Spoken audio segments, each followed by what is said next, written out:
O ano de 2023 começou como estrondo no mercado financeiro brasileiro. A Americanas, uma gigante do varejo, com quase 100 anos de história e controlada por alguns dos homens mais ricos do país, revelava um buraco nas suas contas. 20 bilhões de reais. Esse anúncio não apenas chocou, mas fez suas ações despencarem de forma vertiginosa, perdendo 95% de seu valor em pouquíssimo tempo. A surpresa se transformou em suspeita.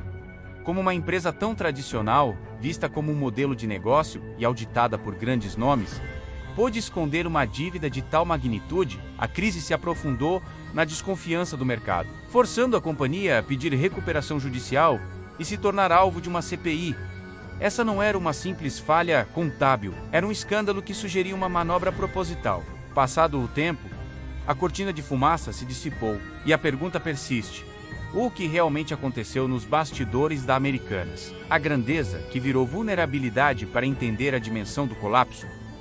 Precisamos de um panorama da sua ascensão. Fundada em 1929 no Rio de Janeiro, a varejista rapidamente se consolidou. O ponto de inflexão veio em 1982, com a entrada do trio Le Mans, Teus e Sicupira, que assumiu o controle. A Americanas se modernizou, foi pioneira no e-commerce brasileiro com Americanas em 1999 e, após fusões importantes que deram origem à B2W, ela se consolidou como uma potência digital. Em 2021, auge de sua história, os sócios mais influentes do Brasil se tornaram sócios de referência, e a Americanas, ex-autor, planejava voos ainda maiores. Ninguém imaginava que essa história de sucesso escondia uma fundação podre. O engenho da dívida oculta à crise foi deflagrada apenas 11 dias após a posse do novo diretor, Sérgio Rial, que prontamente renunciou e anunciou o rombo. A saída dos executivos levantou imediatamente o alerta vermelho para uma possível conspiração. O coração da maquiagem financeira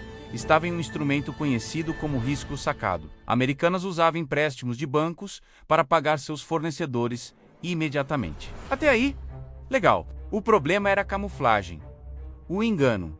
Os juros dessas operações de empréstimo com os bancos não eram contabilizados como dívida financeira. O resultado, a dívida que deveria ser reconhecida com juros junto aos bancos, era registrada como uma obrigação simples com fornecedores. Esse acúmulo de juros ocultos ao longo dos anos fez o rombo inicial de R$ 20 bilhões saltar para 43 bilhões de reais. O custo da má-fé, a revelação teve um impacto devastador. Além da destruição do valor de mercado, o prejuízo atingiu uma base enorme e vulnerável.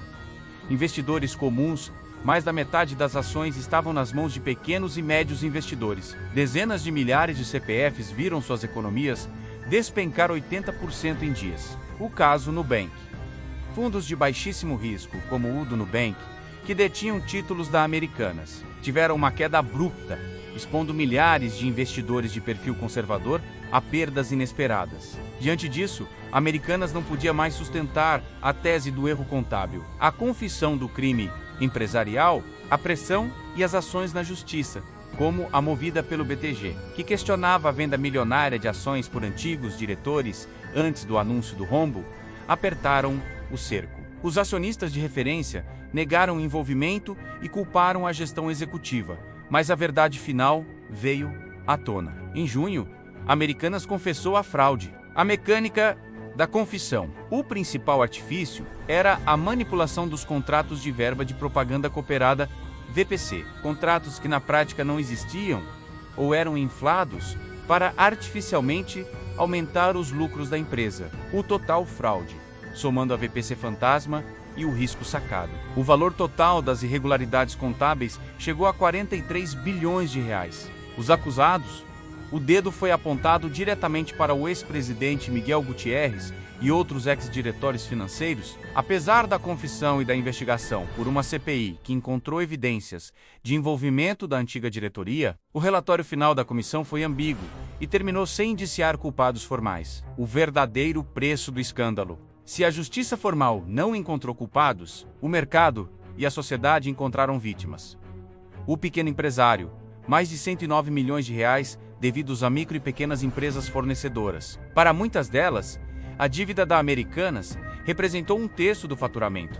forçando demissões e o risco de falência. Os bancos credores, Bradesco, Itaú e Santander, estavam entre os maiores. O plano de recuperação judicial da Americanas, aprovado em novembro, forçou um acordo onde parte da dívida foi perdoada e outra parte convertida em ações. Um alívio para Americanas, mas um prejuízo pesado para os credores. O impacto macro. A crise abalou a reputação dos acionistas e gerou uma onda de desconfiança, que elevou o custo de endividamento para todo o setor varejista. Sob nova gestão, a Nova Americanas divulgou um plano de negócios até 2025, com foco na sinergia entre lojas físicas e o digital, o Figital, e no fortalecimento da carteira AMI. O plano é zerar a dívida e retomar os lucros. A Americanas pode ter um novo plano, mas o desafio é gigantesco. Ela precisa reconstruir sua reputação e, acima de tudo, a confiança de um mercado que foi brutalmente enganado. E você, o que pensa sobre esse desfecho? Deixe sua opinião nos comentários.